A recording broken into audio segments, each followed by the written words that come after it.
In this video, I really want to go into detail what exactly is a confidence interval, where does it come from, and whenever people talk about their percent confidence, what exactly does that mean? So what does it mean to be 90% confident in an interval or 95% confident, stuff like that. So before we jump into exactly what confidence intervals are, let's run it back a little bit to our prior unit, okay? In my prior unit, we talked about sampling distributions, okay? Sampling distributions. So let me give a quick overview with that and see how it ties in. With sampling distributions, the idea was you have some sort of population in which we're going to create and pull samples from it and get a sample statistic, such as the sample mean or the sample proportion. When we're pulling these samples, we made sure there was independence. We made sure the samples were not more than 10% of the population. And we made sure those samples were large enough. So for means, we made sure the sample size was bigger than 30. For proportions, we made sure NP and NQ were greater than or equal to 10. So when we followed those instructions for creating our sampling distribution, we created a sampling distribution that is going to end up being approximately normal. So if you just notice, it's much, much skinnier as far as spread than my original population. But the other huge key fact is a sampling distribution is an unbiased estimator of the population. Here's what that means. The center of your sampling distribution, as long as you follow these conditions and assumptions, should align with the center of your population. So as long as you're following these instructions, the center of your sampling distribution aligns with the center of your population, okay? Now here's the deal. Sampling distributions are great, but we kind of lied to you a little bit. In the real world, there's oftentimes we have no idea what the distribution of the population looks like. We have no idea how the spread is, what the shape is. We don't know information about the population. That's the whole idea of statistics, is we really want to figure out more about this population. So what we can do is, even though I don't know what this population looks like, I can still create a sampling distribution. And I follow the same assumptions. I have independence, I have the 10%, we make sure we're large enough. If we follow these things, the belief is my sampling distribution is still going to be an unbiased estimator of my population. So the center of my sampling distribution should align with the center of my population. So in theory, if we know the center of our sampling distribution, we know the center of our population, okay?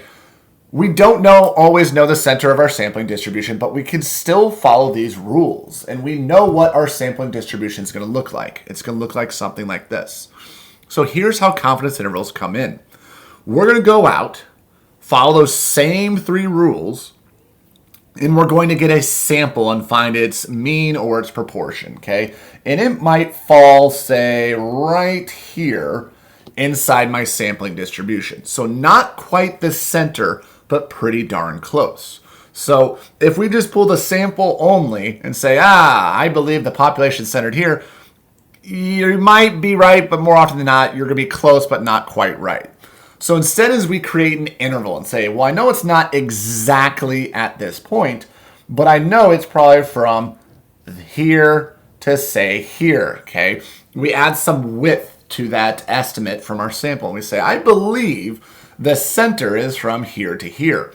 Now, if we're doing everything correctly, that center of that original population, if I extend that red dashed line down, is going to go through the center of our interval, which means my interval did its job. My interval is supposed to say, I believe the center of my population is between here and here, okay? That's a little bit abstract talking about all that, so let's look at a little bit more concrete examples. So I have a nice visual here. What the setup is here is I have my center of my population at 0.3. What I'm going to do is I'm going to create a 95% confidence interval, and I'm going to do a sample size of 200. So I'm going to create a sample. So I pull 200 data points, and I'm going to create a confidence interval. So the center of my confidence interval is at 0.315. I have a margin error of 0.06, which makes this interval right here. If you notice my interval, that black slash there, that's the size of my interval. In the green, the 0.3 is inside my interval. So job well done by that interval.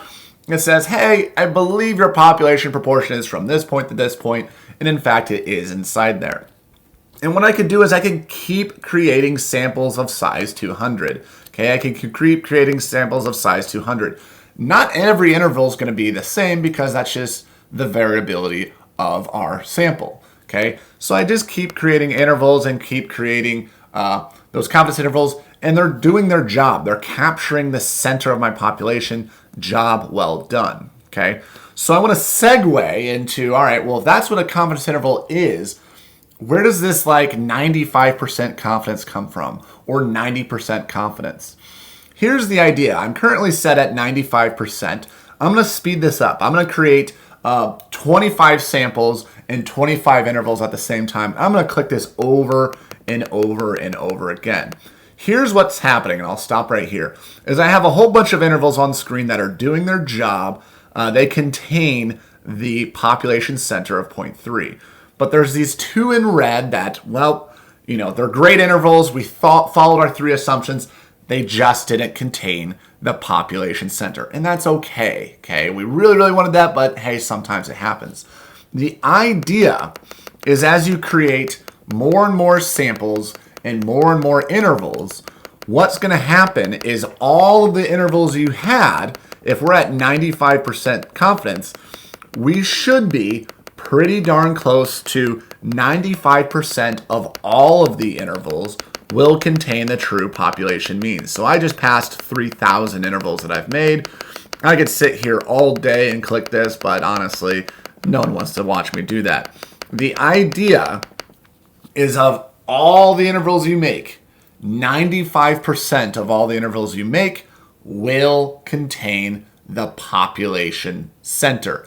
If I was a 90% interval, then 90% of all the intervals would contain the population center. So I could drop this down to 90, and now it just adjusted it. Let me reset.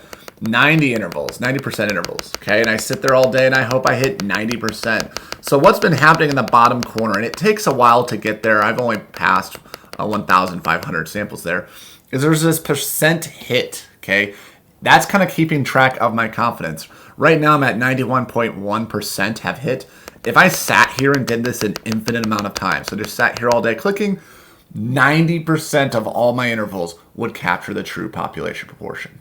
Okay, so that's just a quick overview of what are confidence intervals, where do they come from, and what does it mean to have a percent confidence.